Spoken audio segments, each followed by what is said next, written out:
So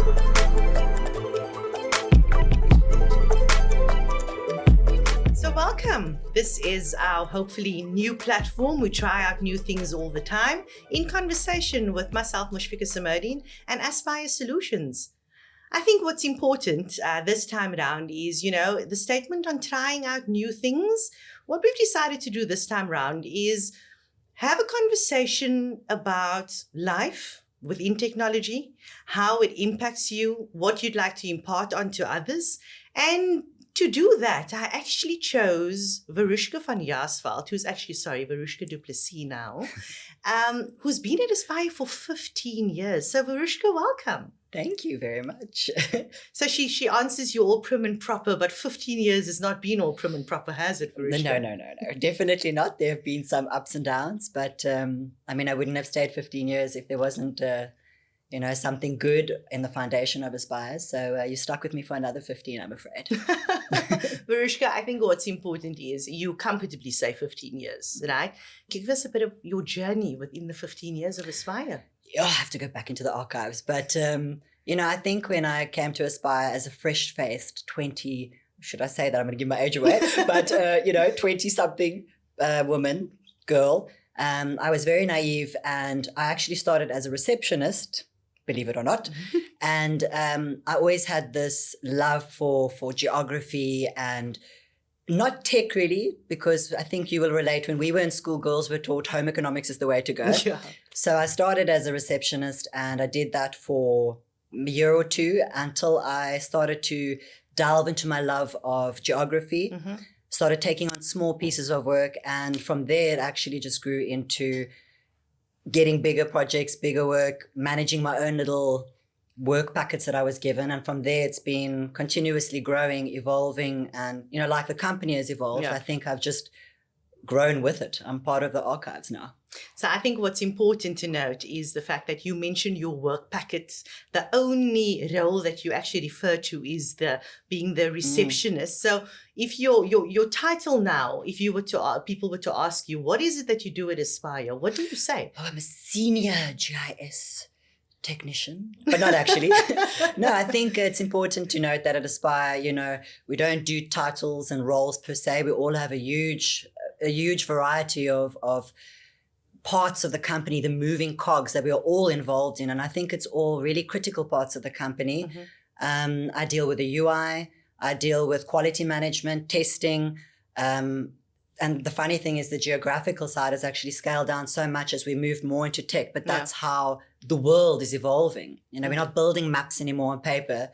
Everything is streamlined and bigger and better and brighter. And if you don't evolve with it, you're just going to be left behind. And I'm happy to say I've been given the opportunity through mentors such as yourself to grow and to learn. And I think that's the important thing. After 15 years, I'm still growing and I'm still evolving into the woman that I'm going to be. So. And you obviously hear the humility in her voice when she refers to a bit of GIS, a bit of map building.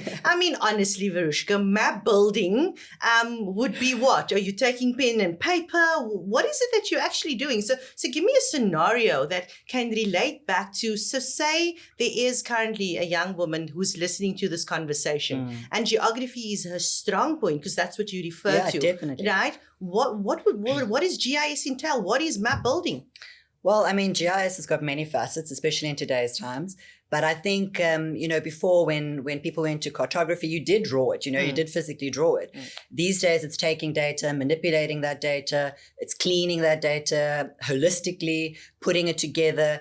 It's basically creating a picture, and when I say picture, I use it loosely, but it's creating this masterpiece, as I like to call it. That's definitely but it's a good definitely one. Taking different types of data, different software, merging it all together. And I know I make it sound like it's easy peasy, but there's a lot of facets involved in GIS map making. So your maps that you do is at the moment currently within South Africa? Yes. So at the moment, I'm mainly working in the transport realm. I love it. I won't deny that. But yeah, hopefully it grows into different avenues within the company. So I'm going to say that Verushka's number will not be available on LinkedIn. You will still use Google Maps. Yes, she might understand and know where you need to go. When it comes to you, they always say women navigating, you need landmarks. This woman actually knows her roads, so her number will not be available to call. Thank you very much. So Verushka, I think what's important is, you are a woman in technology. That is what I'm picking up. You can refer to the archives of the way things were done before, which speaks to evolution. Definitely. So with your 15 years and openly stating that you're going to be with us for another 15, what's on the cards for you, do you think? I think if I have to look back at my journey, I'm saddened by the fact that women in technology is not pushed more. It's a very male-dominated industry, let's just put it out there. But I think women are truly finding their voice, and they're coming to the table and they're showing, hey, we can do this and we can do it better sometimes. So she says that with no males present from Aspire. So I definitely think I'm saddened by the fact that when I was in university or in high school, and I really asked, I said, what can I do with my love for geography? What can I do with my love for computers? I was told, well, you can become a tutor, or you can become a geography teacher, or I wasn't even introduced to this world. So I've lost 15 years. It's 10 years really. It's only the last 5 years that I've started pushing to learn more, to find out where I can grow in the industry. And I do believe that the more I equip myself with knowledge, with power, with a hunger to learn, I can continue growing and hopefully be an inspiration to other young girls who are currently in university or in high school who I was lost. I was lost in this tech world and I didn't know where I belonged. I mean, literally until 5 years ago. It's key to note, Verushka is also an advocate for, youth development and leaning on to the knowledge is power facet of things. If you were to address, say, grade 11 learners currently, and they were completely uncertain, but you are introducing technology and specifically focusing on young women, what is it that you'd say to them today? I would say don't hold back. And if you have a voice and you have a want and you have a need and you want to learn, push for that. The main thing is that women often are silenced in their dreams and their hopes. And I mean, South Africa is changing now all the time. So women are being given more of that platform and opportunities. And, women such as yourself, you often advocate for that. And it's an inspiration for me to also do that for the younger generation. I myself have a daughter. You have daughters. So I think that hearing women when they say what their needs are and not brushing it off and giving them the opportunity to learn from you, to impart your knowledge, even just to put them in the right direction or to share contacts or to give them that bit of a step up and that confidence that, hey, I have a voice. I want to use it. I want to ask for the assistance. And then they need to run with it and not hold back. So no runway, you say, push on with grit.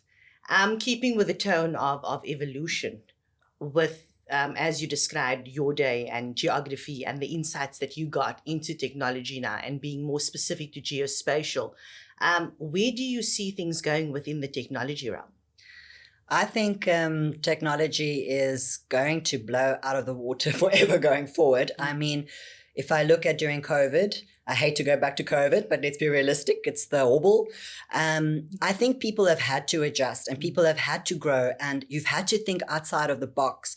Often technology or IT is very boxed and very closed and they don't like to think outside of the box and be brave and bold. And I feel like people have been forced to do that. And therefore, I think we are going to be surprised by how companies adjust and what comes out of those adjustments.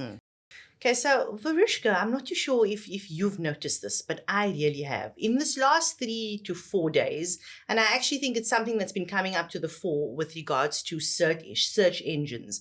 We were having a conversation about decor in the office, and I'm not too sure if it was the same for you, but it's as if my phone is listening to me and accessibility of what's available on decor popped up.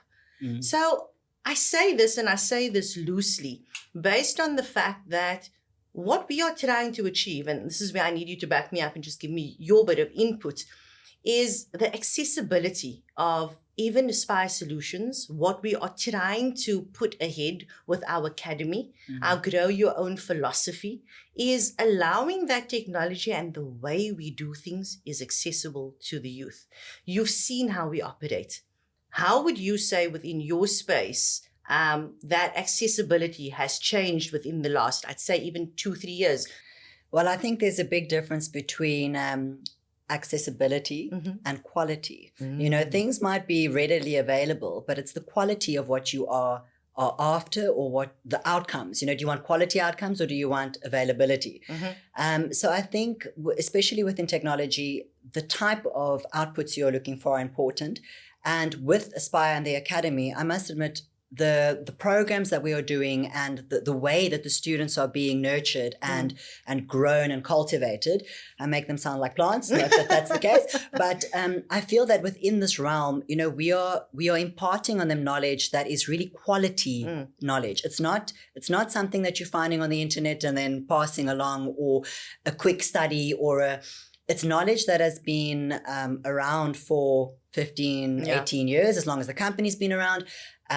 And that's not something that you can easily access and take off the internet. So I'm going to take you for our conversation a bit now. And that is based on the fact that one of the key factors that we focus on at Aspire Solutions is the value of your data and information. And honestly, you refer to it as well, you know, with what you are doing with data integrity and the data that's required for maps. So if people were to understand and reach out to you and say, what is it that you do with data, or how do you find value in it? It's like I said, from a search engine perspective, referring back to Google, you know, so whatever is being listened to and the reality that my what was relevant came up. What is the value that you would say Aspire puts out there with regards to information and data? So, and you can refer to a project without mentioning the client's names, Yes, of course. of course. But I think it's important for us to also impart the value of what it is that we do at Aspire. I think the most important thing is Aspire chooses the staff members in a way that means that everyone has a certain quality. And I don't even know if you guys are aware of this, but for me, I'm very much about, and for a long time, I didn't know where I quite fit until, funny enough, 3 months ago, I started thinking about my assets to Aspire and why my role is important.